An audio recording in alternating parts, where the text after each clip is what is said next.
Gorr the God Butcher is heading our way on screen in the Marvel Cinematic Universe, making his first live-action appearance played by Christian Bale in Thor: Love and Thunder. But before Gorr arrives to wreak havoc in the MCU, what should you know about this well-loved antagonist from the comics? I guess by well-loved I also kind of mean well-hated. Join me as we count down the top 10 scary Gorr the God Butcher facts. Number 10. First appearance. While Gorr the God Butcher is mentioned in Thor: God of Thunder issue number 1, the character actually makes their first appearance in the following issue number 2. Gorr was created by Asad Rabish and Jason Aaron, and is introduced to us as a literal butcher and destroyer of gods. Really, in issue 1 we are introduced to Gorr by not just name, but by his handiwork, as Thor comes across dead gods of a world that claims they no longer have any to answer their prayers. It turns out that this is not because the gods have forsaken them, but because their gods are literally dead, killed by Gorr. In issue number 2, we see Gorr pursue Thor, hoping to find other gods and following him. The two face off in the clouds, having a bloody fight where Gorr promises to butcher Thor, as he has done to many gods before. Fortunately, he does not succeed, and Thor manages to escape, despite being pretty badly beaten by Gorr. However, this issue would set the precedent for the kind of fights you expect to see Gorr get into. If y'all thought Hela was bad, just wait till you meet Gorr. And friends, before we move on to this next spot, if you are loving this list and you want more lists centered around Love and Thunder, which I'm sure is going to have lots of cool stuff in it, be sure to let us know by giving this video a thumbs up. Number 9. Forsaken. Speaking of potentially being forsaken by your gods, that is exactly what happened to Gorr and his people, which was why he became a god butcher in the first place. After losing his entire family due to natural disasters and starvation, Gorr rebuked the gods, deciding he did not believe in them. As a result, he was ostracized from his people for his lack of belief. It was then that he stumbled upon two gods in a battle between one another and learned that they did actually exist. They simply didn't seem to care. Furious at this revelation, Gorr ended up killing both gods, or at least that's what it seemed like, and then began to wonder if there were any others out in the cosmos, deciding he would look and see and kill all gods that he found in revenge for all he had lost due to their inaction. Number 8. The All-Black Necrosword. How does Gorr manage to defeat so many gods? Well, this is largely thanks to his bond with the All-Black, or the Necrosword, or the All-Black Necrosword, or the Godslayer. It's got a lot of names. This weapon is actually the first symbiote as well. It is all-powerful and lends to Gorr the strength he needs in order to face off with and defeat the gods. And what's more, Gorr doesn't just use the All-Black as a weapon, but he also bonds with it, becoming one with the symbiote and essentially through it gaining a sense of immortality for as long as a small piece of the All-Black remains. Gorr's consciousness too kind of lives on within it, meaning that from the All-Black he can live on and essentially reform in a way. Number 7. Knull, the King in Black, and also known as the God of Symbiotes. Gorr and Knull kind of have a history, albeit a quite brief history. In case you were wondering where the All-Black came from as a symbiote, it did come from Knull himself. Knull had set out on a mission to destroy all those that represented light in the universe, seeking to destroy in essence all of the good gods. He created his firstborn, the All-Black, which was a powerful weapon that he used in battle to carry out his mission. However, he ended up falling during this time. As Knull lay temporarily defeated, Gorr came upon him and took the All-Black for himself. The golden god that Knull fought begged Gorr for help, which Gorr ignored as he felt he'd been ignored, instead choosing to kill the god in response. He probably thought the dark god Knull was also dead as well, but of course we know that Knull didn't die there and instead lived on for a long time thereafter. Number 6. An ancient evil. Not only does Gorr have the All-Black, which is considered to be an ancient embodiment of evil itself, but he too is also an ancient villain.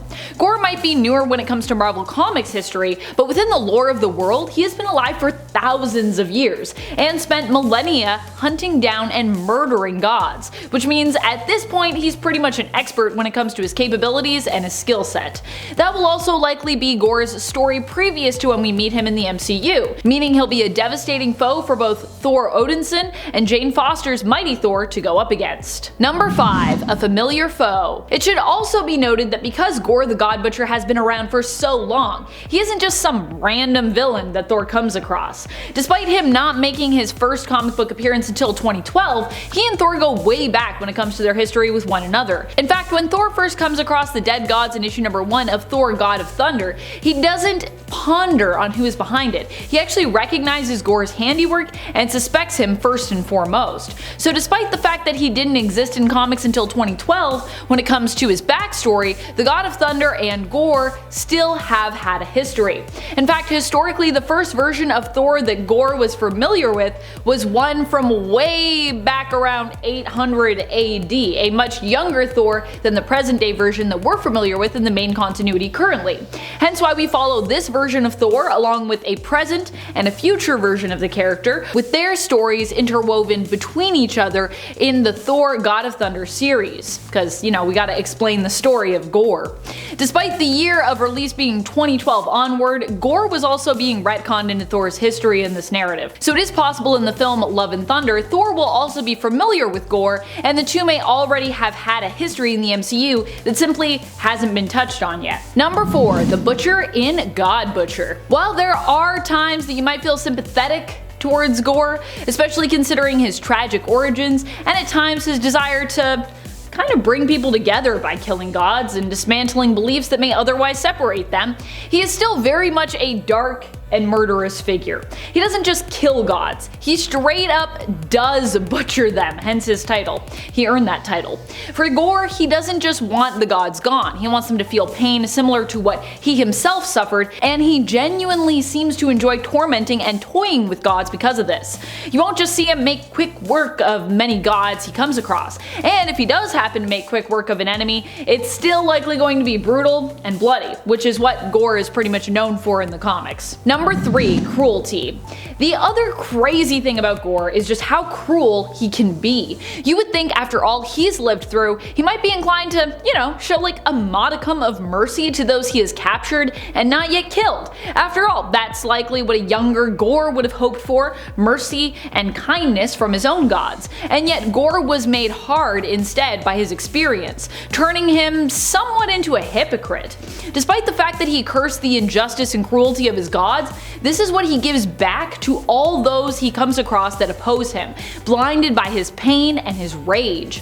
When Gorr captures Volstagg and makes him work for hundreds of years in his mines without feeding him anything, Gorr whips the god after he stole a loaf of bread. Volstagg reveals that he was starving, admitting that after hundreds of years, even a god needs to eat some amount of food and must give in to hunger. But Gorr only sees this as theft and greed. That is how blinded by rage he has become at this point, and that is how heartless Gorr is. He has no sympathy for any god, and like, no matter the circumstance. He's like, are you a god?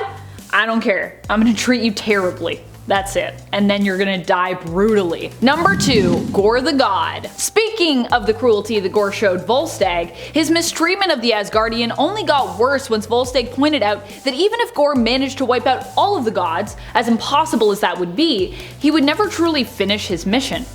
Why? Because Gorr himself had become an immortal god. He raised worlds, killed and did as he pleased, made others serve him, and in a way, kind of made others worship him. He was indestructible, undefeatable, and inevitable, all adjectives that you associate with godlike beings. According to Volstagg, Gorr had become the very thing that he claimed he hated.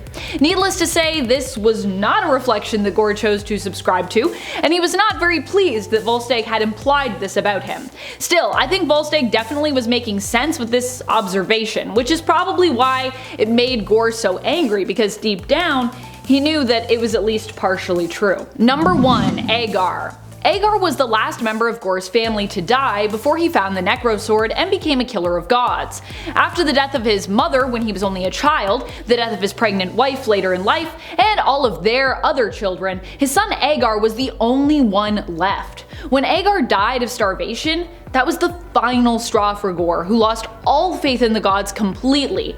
As a result of his guilt, his pain, and his inability to accept the loss of Agar, Gorr created an alternate version of his son, instinctively using the All-Black to do so. This construct, it turns out, also represented the hatred that Gorr felt towards what he had become. Yeah, he pretty much knew he'd become a god, he was just in denial. Ultimately, this construct of Agar therefore teamed up with Thor to help him in defeating his father, Gorr, in the end revealing that he was truly no more than the symbiotic weapon that Gorr had carried with him for years as Agar faded away. Who is your favorite Thor villain? Is it Gorr? Are you excited to see Thor Odinson, Valkyrie, and likely Jane Foster's mighty Thor face off against Gorr in Love and Thunder? Let us know your thoughts below. This has been Top 10 Nerd, and I'm your host Amanda McKnight. I'll see you in the next video, but until then, you stay nerdy, YouTube.